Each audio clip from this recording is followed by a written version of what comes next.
Hello and welcome friends, ভিডিওটিতে click করার জন্য আপনাদের জানাই অসংখ্য ধন্যবাদ। দেখতে শুরু করেছেন আপনাদের প্রিয় ইউটিউব চ্যানেল নেক্সট টেক 24। তো বন্ধুরা, পুজোর আগে এবার রাজ্যের এসব সরকারি কর্মচারীদের জন্য বিশাল সুখবর। বিশেষ করে চুক্তিভিত্তিক কর্মচারীদের বেতন বৃদ্ধি নিয়ে ঐতিহাসিক সিদ্ধান্ত হাইকোর্টের। হ্যাঁ বন্ধুরা, দীর্ঘ প্রতীক্ষার অবসান হলো অবশেষে জয় জয়কার চুক্তিভিত্তিক কর্মচারীদের।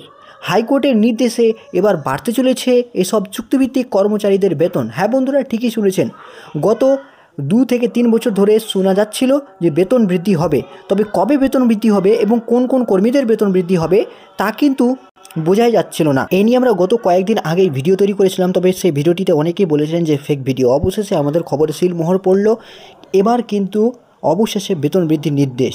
তাহলে এই অফিসিয়াল বিজ্ঞপ্তিতে কি বলেছে হাইকোর্টের জাজমেন্ট, অর্থাৎ হাইকোর্ট থেকে প্রকাশিত রায়ে কী বলা হয়েছে বিস্তারিত জানাবো আজকের এই ভিডিওতে।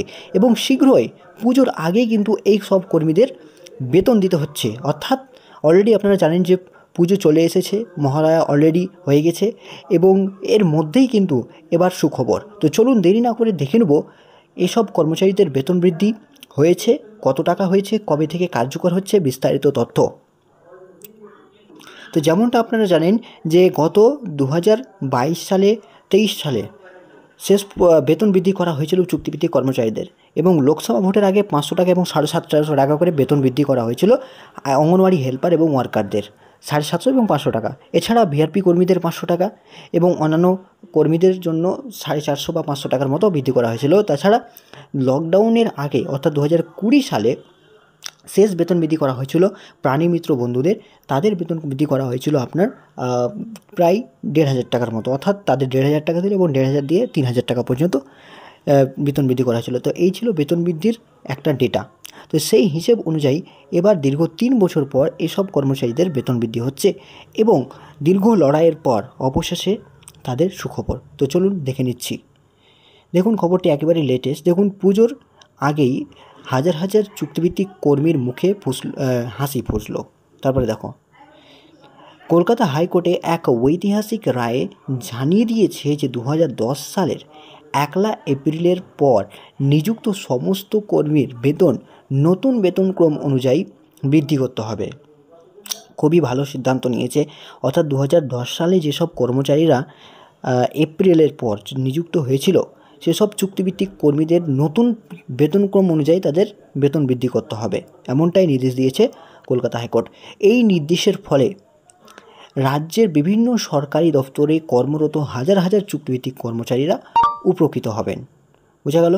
অবশ্যই আপনারা তাহলে হাজার হাজার কর্মচারীদের এবার মুখে ফুটবে হাসি এবং হয়ে গেল বেতন বৃদ্ধি।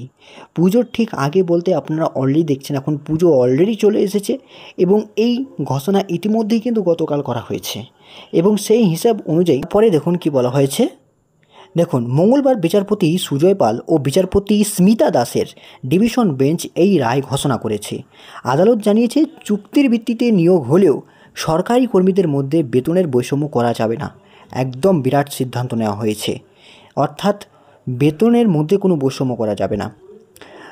অর্থাৎ স্থায়ী কর্মচারীরা আপনারা দেখছেন, অস্থায়ী কর্মচারীরা দিন রাত কঠোর পরিশ্রম করে তারা কাজ করছে, বিভিন্ন প্রকল্পের কাজ করছে। ইতিমধ্যেই আইসিডিএস অঙ্গনওয়াড়ি কর্মীদের যেই হারে কাজ বৃদ্ধি হয়েছে আপনারা দেখছেন। এখন পোষণ ট্রাকারে তাদের মোবাইলে কাজ করতে হয়, কিন্তু মোবাইলের টাকা এখনও পর্যন্ত সরকার দেয়নি কর্মীদের, জানিয়ে অনেক অসন্তোষ রয়েছে কর্মীদের মধ্যে।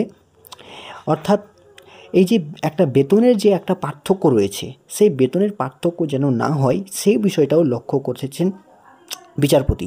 তারপর দেখুন কি বলেছে, যে এর আগে সিঙ্গেল বেঞ্চও একই রায় দিয়েছিল। রাজ্য সরকার সেই রায়কে চ্যালেঞ্জ করে ডিভিশন বেঞ্চে আপিল করলেও তা শেষ পর্যন্ত খারিজ হয়ে যায়।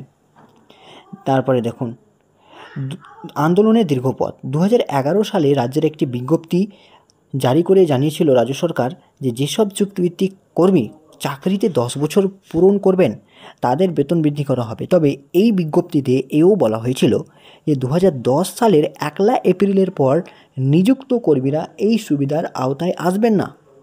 এরপর আবার 2016 সালে এবং 2019 সালে রাজ্য সরকার আরও একটি নতুন বিজ্ঞপ্তি জারি করে জানায় যে 5, 10 এবং 15 বছরের চাকরির অভিজ্ঞতার ভিত্তিতে কর্মীদের বেতন বৃদ্ধি করা হবে। খুবই ভালো কথা।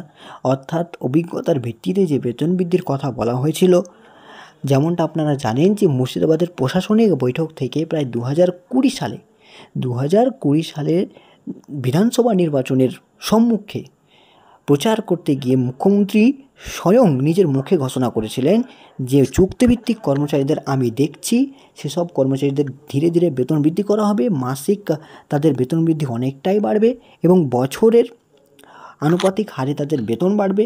কিন্তু সেই কথা কথায় থেকে গেছে। কিন্তু অবশেষে এবার এই বেতন বৈষম্য এবং অভিজ্ঞতার নিরিখে বেতন বৃদ্ধি নিয়ে যে বিষয়টি, সেটি কিন্তু ডিভিশন বেঞ্চে অর্থাৎ হাইকোর্টে তুলে ধরা হয় এবং আন্দোলনের জন্য তারা বিভিন্ন কেস ফাইল করে। সেই কেস চলতে থাকে, শুনানি হতে থাকে। অবশেষে শেষ পর্যন্ত হাইকোর্ট অর্থাৎ কলকাতা হাইকোর্ট এই রায় ঘোষণা করেছে।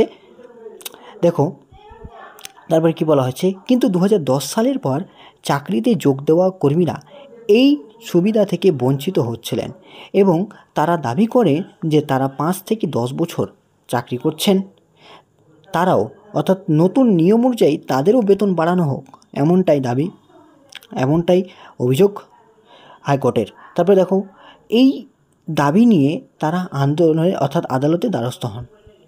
তারপর দেখুন আদালত তার পর্যবেক্ষণ জানিয়েছে যে রাজ্য সরকারের 2011 সালের শর্ত এক্ষেত্রে কার্যকারী হবে না। অর্থাৎ 2011 সালে রাজ্য সরকার যে একটা নিয়ম নীতি চালু করেছিল চুক্তিভিত্তিক কর্মচারীদের বেতন বৃদ্ধি নিয়ে, সেই নিয়ম কিন্তু প্রযোজ্য হবে না বা কার্যকারী হবে না, এমনটাই আদালতের পর্যবেক্ষণের তরফ থেকে বলা হয়। এবার দীর্ঘ শুনানির পর ডিভিশন বেঞ্চ রাজ্যের আবেদন খারিজ করে দেয় এবং সমস্ত চুক্তিভিত্তিক কর্মীকে নতুন বেতনক্রমের আওতায় আনার নির্দেশ দেয় হাইকোর্ট।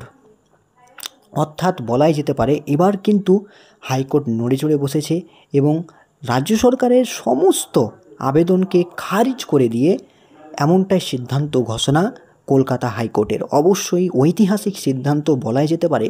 তবে এই সিদ্ধান্ত বা রায় কবে থেকে কার্যকর হবে বা সরকার আবারও কি সেই নিয়ে সুপ্রিম কোর্টে যাবে, এটাও দেখার বিষয় রয়েছে। তবে অবশ্যই অন্যায়ের জয় হবেই। আপনারা যারা লড়ছেন চুক্তিভিত্তিক কর্মচারীরা, আপনারা ভরসা রাখুন, অবশ্যই কিন্তু আপনাদের সুখবর আসবেই। এবং এই খবর অর্থাৎ ঘোষণা করে দিয়েছে কলকাতা হাইকোর্ট এবং রাজ্য সরকারকে ইতিমধ্যেই নোটিশ জারি করার জন্য কিন্তু বলে দেওয়া হয়েছে হাইকোর্টের তরফ থেকে। তারপরে দেখুন কি বলা হয়েছে, হাইকোর্টের এই রায় স্বাভাবিকভাবেই খুশি রাজ্যের চুক্তিভিত্তিক কর্মচারীরা। তারা দীর্ঘদিন ধরে যে এই বেতন বৃদ্ধির জন্য লড়াই করছিলেন, পুজোর আগে এই রায় আসায় অর্থাৎ পুজোর মধ্যেই এই রায় আসায় তাদের মধ্যে খুশির হাওয়া এবং এই রায়ের ফলে রাজ্যের হাজার হাজার চুক্তিভিত্তিক কর্মী আর্থিক দিক থেকে অনেকটাই উপকৃত হবেন বলে আশা করা হচ্ছে। তো এর মধ্যে আপনি যদি বলেন যে কোন কোন কর্মচারী অন্তর্ভুক্ত, তাহলে সকল কর্মচারী চুক্তিভিত্তিক কর্মচারীরা যারা 2010 সালের পর 1 এপ্রিল এরপর নিযুক্ত হয়েছেন এবং অভিজ্ঞতার নিরিখেও এই বেতন বৃদ্ধির কথা বলা হয়েছে। অবশেষে ডিভিশন বেঞ্চ অর্থাৎ কলকাতা হাইকোর্টের তরফ থেকে এই ঐতিহাসিক সিদ্ধান্ত রায় ঘোষণা করা হয়েছে এবং রাজ্য সরকার এই বিষয়ে কি বিজ্ঞপ্তি জারি করে সেদিকে তো আমাদের নজর থাকছেই। এ বিষয়ে আরও আপডেট আসলে অবশ্যই আপনাদের সঙ্গে শেয়ার করব। তার আগে চ্যানেলটিকে অবশ্যই সাবস্ক্রাইব করে রাখুন, আপডেট আমি আপনাদের সঙ্গেই জানিয়ে দেবো। এই ছিল আজকের আপডেট। সম্পূর্ণ দেখার জন্য অসংখ্য ধন্যবাদ। সুস্থ থাকবেন, ভালো থাকবেন।